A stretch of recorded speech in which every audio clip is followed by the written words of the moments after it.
right, today on Coffee with Mike and Ray, Jeff Feldman from Citizens Bank, mortgage industry for over 20 years, seen multiple cycles. Hear what he has to say today. My man. So, how many years in mortgages now? So, without dating myself, I started in the late 90s, Wow. 98, Oh, wow. 99. Yeah, it's been a long time. So, you've seen cycles. I've seen cycles. I've been through it all. Back then it was a different business, really. It was the Wild West, right? Delta funding. So I did my first mortgage with Delta funding. No way. Wow. I still have that loan. 2% life of the loan. Wow. Oh, Did a modification, after the mortgage guys, right, in 2008, you said, okay, let's start opening up a modification company. We figured out that formula. All right, so we'll do that. But, back then you needed a 620 score and a heartbeat, and you were in a house with no money down. It was a different business, Yeah. different clients. But We got into this in 2001. you've been around just probably almost as Yeah. long as me. 23 years. Yeah. It's been a roller coaster. Yeah, I started with BLS funding, right? So BLS turned into Top Dot. When I started at BLS, there was, I don't know, 15 of us, right? It turned into thousands. And then, Yeah, Top Dog was huge. Wow. Jericho, no? yeah, Jericho, and then they had branches everywhere.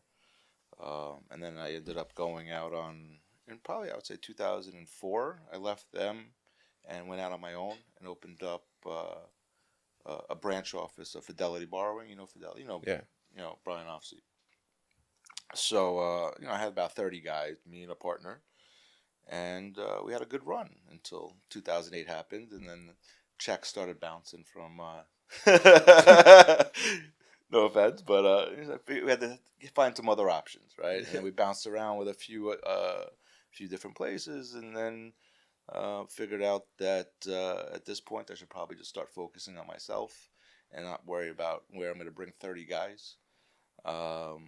And I ended up, that's when I made the transition from being a broker to working for the larger banks.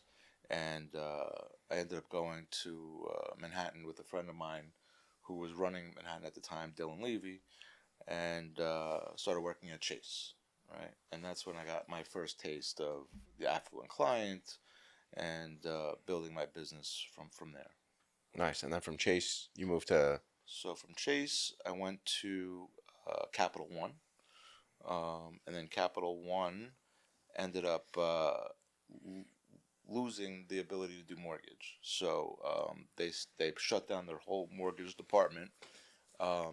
and they actually treated us really well, right? So they paid us like whatever pipelines we have, they paid us out on our pipeline like it closed, and they gave me severance, and then I got Wow. big money going into PNC. So it was like a perfect storm for me, right? Because you get, when you do volume in our industry, you get a nice sign-on bonus. So that was like the perfect storm for me. Although it sucks starting over, we had a good thing going at Capital One, but sometimes it's necessary.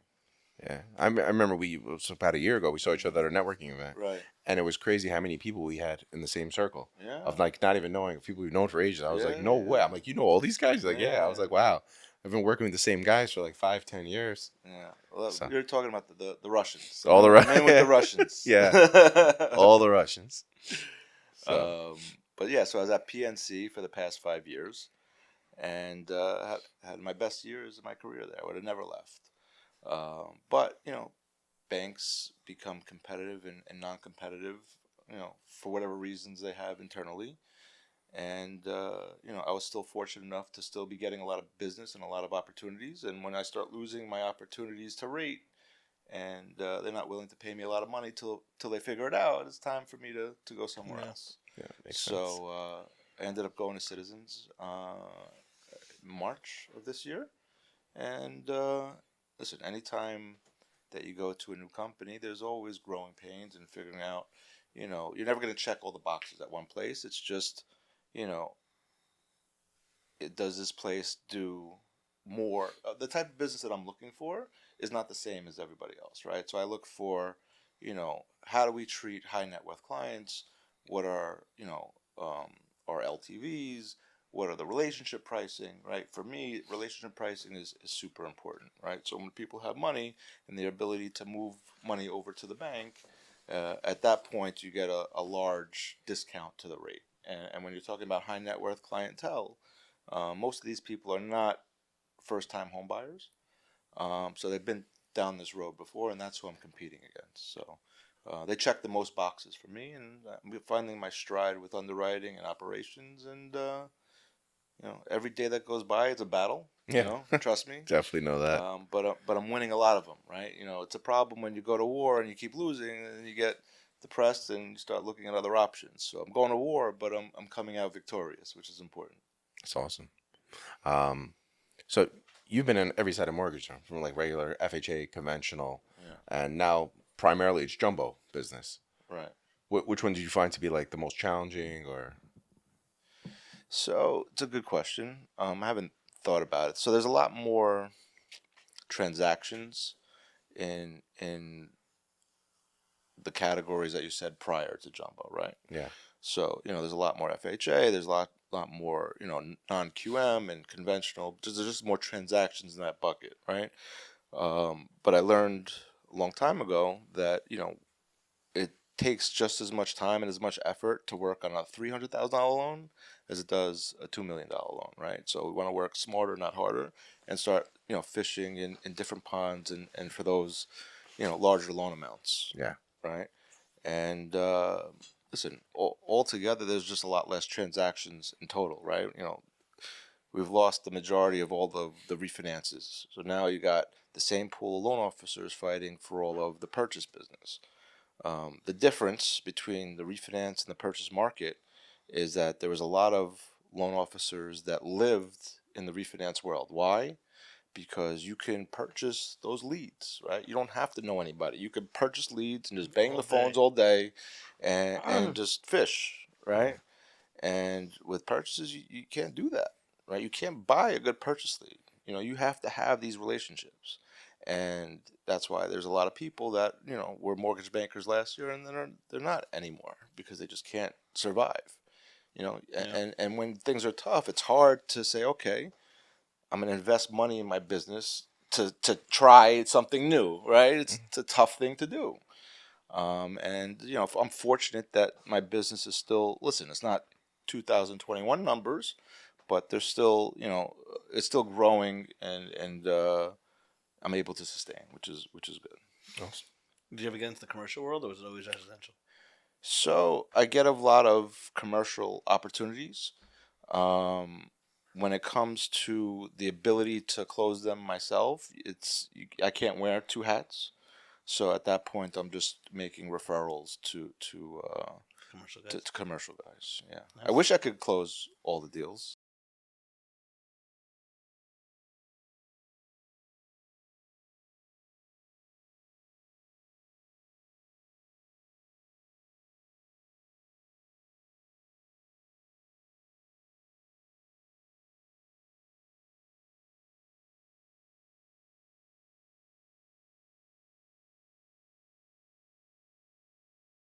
Get yourself a time machine.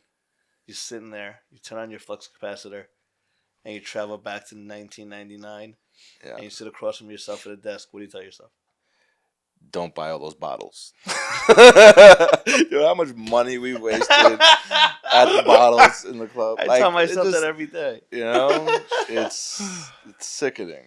It's just that's such a loaded question, right? Do you want to point it at work? Do you want to point it at life? Anything. Just in It's just, general. what do you That's a different show. But if you want to talk about work, right?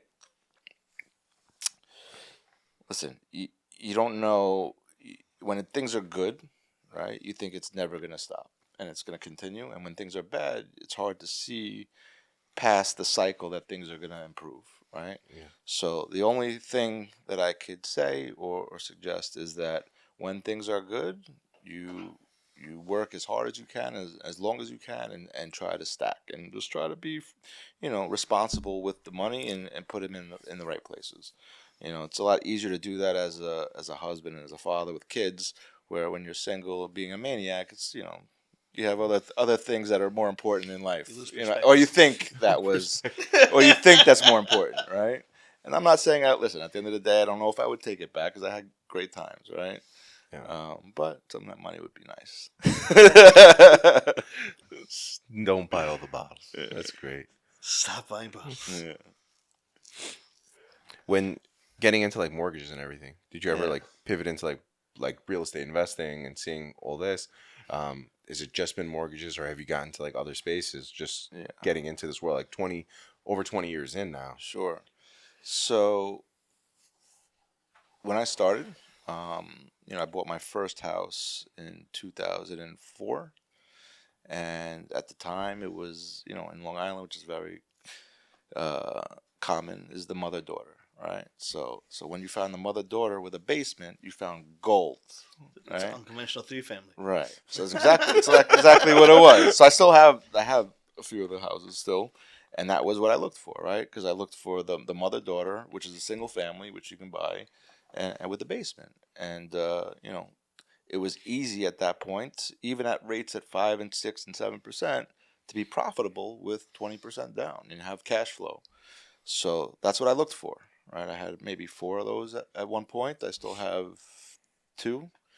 Um, and the most recent acquisition is that I was the preferred lender um, for this development in Orlando, which was 72 single family homes that were built for short term rentals, Airbnb, for Disney and that type of stuff. So I wasn't looking to purchase one of the properties, but I saw all of the investors that were buying them, and they were buying 2 and 3 units at a time. And these guys, listen, I got a little bit of a portfolio. These guys have 50 million, $100 million portfolios. So they've already done all the math. Yeah. I'm like, if these guys are buying 2 and 3, then I'm sure the math works, and I should probably buy one.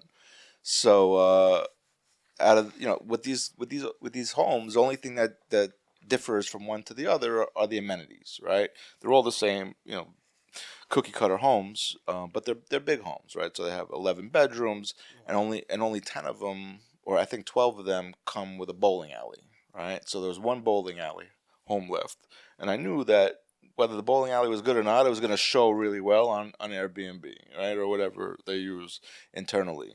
So I ended up buying the last house with the bowling alley.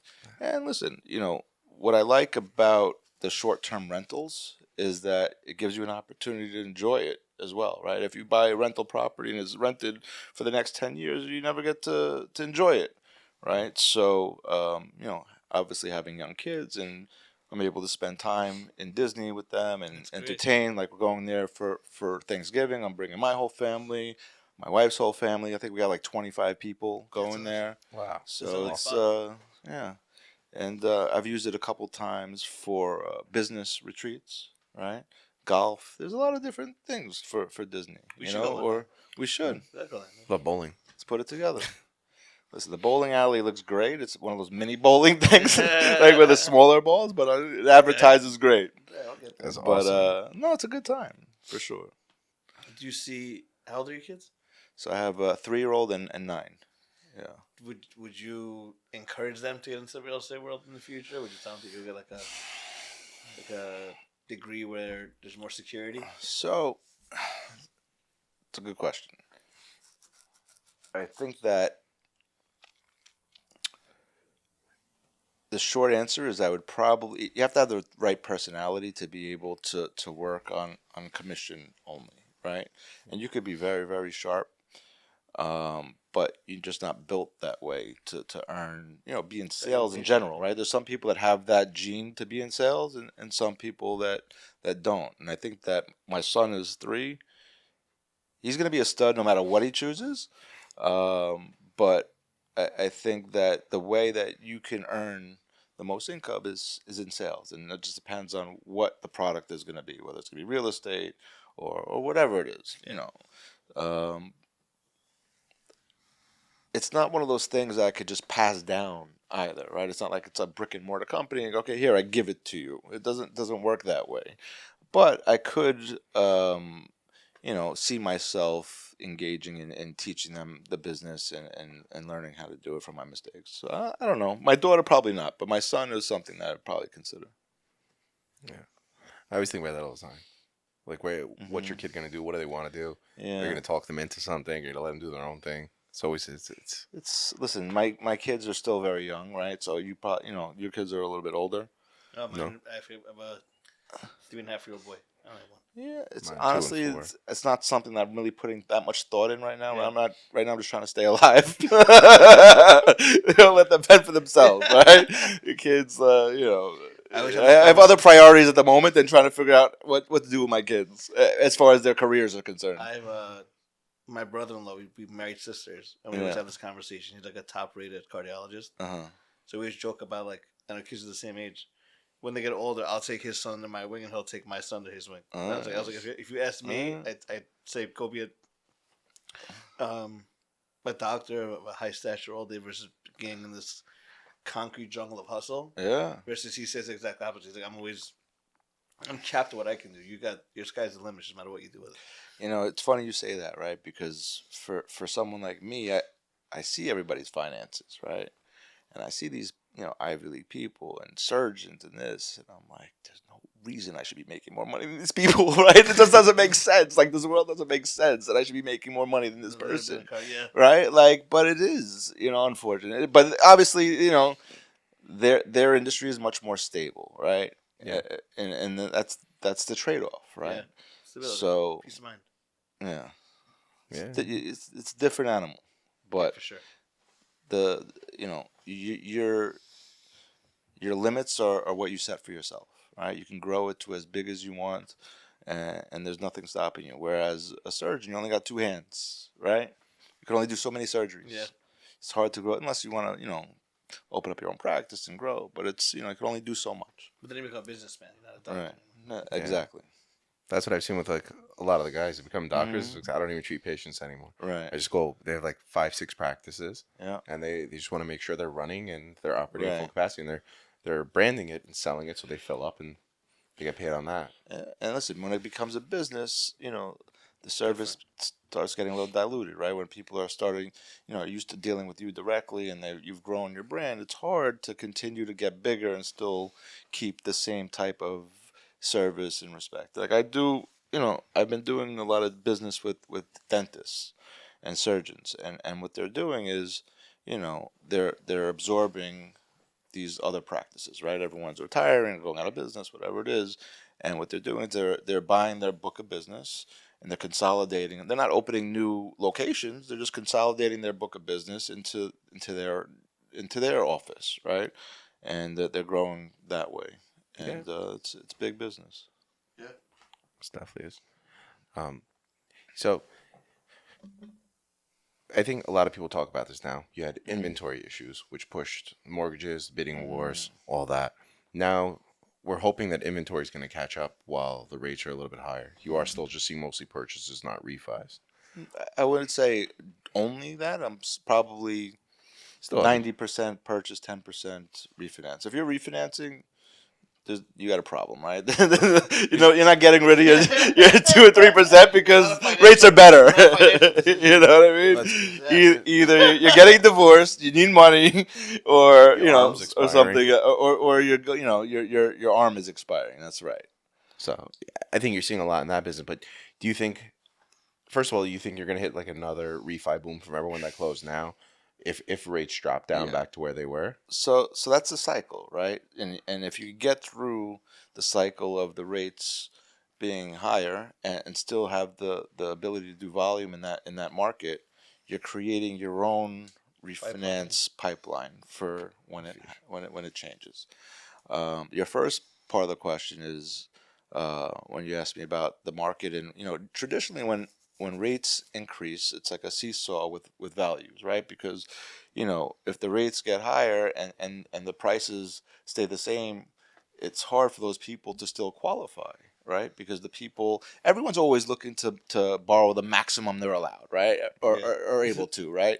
So when you have people that were looking, at their maximum capacity 2 years ago, they're looking at homes for 800,000 now. You know, they can't afford those houses. They literally can't afford them, right? So now the issue is that the seesaw is broken. Why? Because even though the rates are higher, the values are not coming down because there's no inventory, and you still got 3 buyers for every person that's selling a house. And how is there going to be, uh, you know, that part of the industry that it affects the purchase price, and it's not. Makes sense. Yeah. Just in general, like Yeah. with that like being mentioned, Yeah. do you think like going to new areas? So you were telling me they have you focusing on New York, obviously, and Florida. Mhm. Do you think there's other areas you're going to jump into, or are you going to just be in those areas? I mean, listen, it's I I don't look to go in other areas. It's wherever my business takes me, right? Yeah, And during COVID, it just happened to be that a lot of people were leaving New York City, right? going to Florida. And going to Florida, going to Jersey, going to Long Island. And while I'm doing business, with the business that's going from New York to Florida, I started making some pretty good relationships down there. And now, if you looked at my pipeline, it's probably 50% Florida, Oh wow. because of the relationships that I made down there between That's great. Boca and Miami. And honestly, it's less competitive down there for some reason. Even in the luxury markets, there's everyone deals with brokers down there. And when I'm competing against a broker, Yeah. it's very easy for me to win that deal. Where in New York, in Metro, I'm dealing with all the big banks, and it's just like, it's pain. I had a Luckily, I'm competitive, right now, right, and that could change at any time. Where I'm not feeling, the worst part is, in this business, is the hardest part is to get the deal and to get the client, right? And when you have that client and then your rate isn't keeping him, it's a tough pill to swallow, knowing that you did all the thing that you're supposed to do, and then I'm going to lose this client because my bank isn't competitive and they're not willing to compete. And listen, banks go in cycles and they go in and out. But if that is a story that continues to play itself, then it's not the right place for you. yeah. I mean, you guys are super competitive right Yeah, now. yeah. Right I've, now, rate is not my problem. yeah, Yeah, let's make the numbers. especially listen. I shouldn't say that. In the type of business that I do, which is the jumbo, the interest only, the relationship price. To be honest, I'm not positive how we are in FHA and conventional, because that's not my lane. I think we're okay, but it's not what I'm focusing on at the moment. Nice. I was actually leading to something else Mm-hmm. on that. Also, you were saying the same thing about Florida and Mm-hmm. how it's easier to get the business there. And I had a Right. broker I worked with in Mm-hmm. New York, and he moved to California, Mm-hmm. and his pipeline like tripled Right. because he took the New York hustle and you took it to an area where someone's not going to follow up 9 times on a loan, Right. and he just started getting so much more business because he That's true. when he was in New York doing commercial loans, he would go knock on the guy's door. He would Mm-hmm. take pizza for the office. He'd follow up a billion Yeah. times, and that's how he got business there. He's like in California. He's like, all I do is call a guy 3 times, and he's like, all right, you called me 3 times and you just gave him the Yeah. business. And he was like, it's It's true. crazy. Listen, New York is a different animal. If you grew up in New York, you have a different You're built mentality, and Yeah, you're built different. That's right. I went to college in Florida. I went to FAU, and back then it was like, all right, we're built different with women, right? They like the New York guys, and it transfers to business, right? yeah, It's just a different mentality, a different hustle, and you know, ultimately, it's great. There's a few things, right? You got to have the product, you got to have the personality, and you got to have the tenacity to continue to go out there. Now, I haven't been forced to hunt in a long time, right? For the past 5 years, up until recently, it's been like drinking through a fire hose, like, in my business. I never had to go, I never had to leave, right? I'm turning business away, and now things are a little bit different, right? So it's like, okay, just built a big house.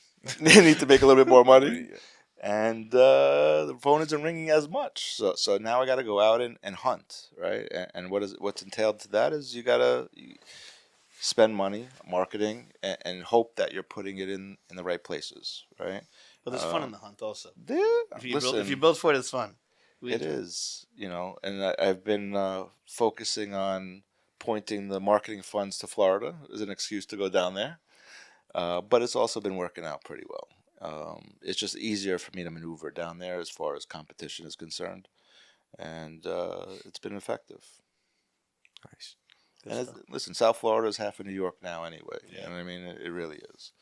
I try to stay away from the condo stuff in Miami. Um, Wait, just insurances? no, it's just the buildings aren't run that well, and there's issues with getting condos approved. And ever since the building collapsed in Surfside, Yeah. right now banks are scared of Florida condo, and there's different, thresholds and criteria that they require just for Florida condo. So it's I'm not saying I won't do it, but if I'm going to focus, listen, if I'm going to spend money on marketing, I want to do it in the places where it's easiest for me to do business. Yeah, Right? So for me, it's like, Boca, Delray, Palm Beach, all single families, high net worth areas, and that's it. Have you seen it with like Florida where like in the past this wasn't a problem, like insurance wasn't as crazy. Now insurance comes into play and it Yeah. affects their DTI, especially in Florida. Like Yeah. you're going up 300-400%. Mhm. Have you seen that mess deals up or lower people's leverage in the So I'm gonna tell you a funny story. It was not that funny, but when I was at PNC, you know, these companies aren't in tune to every single market and what the requirements are, right? And Florida, like New York, is a different animal when it comes to insurance, right? You got hurricane insurance, wind insurance, and there's a few banks out there that don't understand the market and don't require it. PNC was that bank for a little while. So all of a sudden, I got everyone calling me looking for Florida business because they didn't require the wind insurance, which in some of these higher end properties could be $100,000 a year. Wow. It's crazy, right? So now I'm doing a bunch of Florida deals and not requiring insurance. And I guess after I left, right, I got a lot of my clients are calling me and saying, "Hey, they're telling me that I need insurance now." Like, I don't know how they can do that, right? I don't work there anymore, first of all, so I can speak about it. I said, if, this is a big difference, right? And it could be, $7,000, $8,000 a month. What if you couldn't afford it? Yeah. Right? How can they require you and force place it if they didn't qualify you when you bought the home? What if you can't afford this? Literally can't afford it. So I don't know, what's happening there. If they're able to force place it, or if they're force placing it and PNC is actually paying the premium. But I don't see how they could force place it if they didn't require it at closing. the premium at points is higher than the person's mortgage. Yeah, yeah. I mean, listen, it's it's a problem down there. Yes. And a lot of that's why also there's a lot of cash transactions. Why? Because once you don't have a mortgage, it's a mortgage requirement, right? Yeah. If you don't have a mortgage, you don't have to have any insurance, right? So you'll see a lot of people taking home equity lines instead of mortgage where it's not required, and they'll pay the higher interest rates, or they'll go.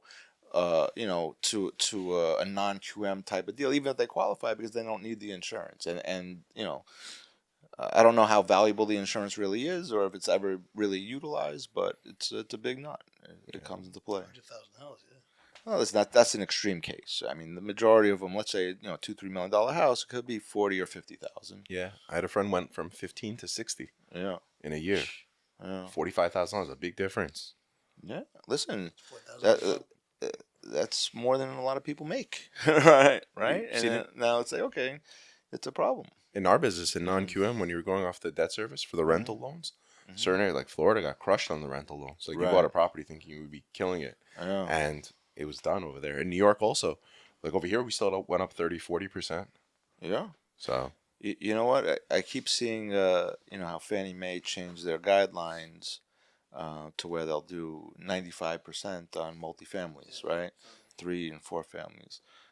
I just don't see how, even if you wanted to utilize that, how are you, these are investment properties. How are you cash flow positive with these rates at 5% down, right? You're just not even close. no, but The only time it makes sense is if it's going to be owner occupied, right? And you're just, softening the blow with 5% down. well, I think with the 5% down, they started letting you use, I guess, the other before they wouldn't let you qualify off the rental income, Right. and now they're doing that, so it works out on the deals. Yeah. I don't. We'll see what happens on that. Yeah. With what's going on, I guess, with the real estate brokers, and there's a possibility of changing the commission structure. And That's going to cause a little bit of a hiccup. we spoke to a whole bunch of brokers and realtors that we work with this weekend. It seems to be like, what the hell's going on? Yeah. They don't know what's going on. I was like, hey, you want to talk about new business? He goes, I don't want to do anything until I figure out what's going on here. Right. Do you think? I mean, being in your business and dealing with purchase transaction right now, I feel like a lot of your deal source and flow comes through like obviously referrals and real estate agents that are selling the home and say, hey, I've known Jeff for 100 years. He's funded all these times. Do you see these people like, if they're like a large referral source to you, Do you feel like if their business model changes, do you think they're gonna like stop pushing the business as much, and you're gonna have to hunt more and meet the clients directly if it changes Um, how that business is set up? so to be clear, my biggest referral source are my past clients. I thought you were gonna say me, but That you're on the list. You're on the list. Um, and I would say my realtors are probably 20% of the business that I get, and that's all in Florida. All of my Florida connections as are realtors. realtors. I do listen. I get sporadics from here and there. Just listen. Being in the industry this long, you know a bunch of people, and you'll get those referrals.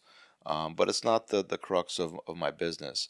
But ultimately, when it comes to making referrals, right, especially to a mortgage banker, as a realtor or whatever it is, you just want to put them in good hands, knowing that the deal is going to close, right? Or at least give them an honest assessment if there's issues, and to know up front if there are going to be any issues.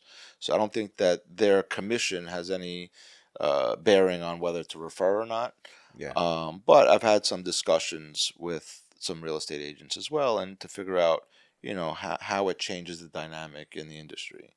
And it's my understanding so far, from what I know, is that the person selling the home is no longer going to be responsible to pay the buyer's broker, because what they're saying is that they're not working on their behalf, right? But in the same token, looking at it from the outside, you wouldn't have a sale if the buyer's agent didn't come to you.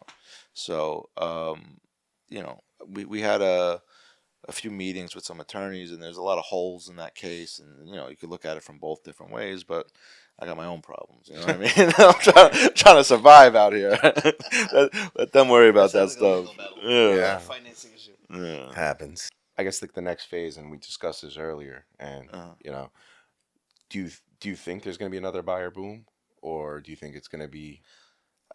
I I know you think said like right now you still have three, but before you had like 20 people to each home.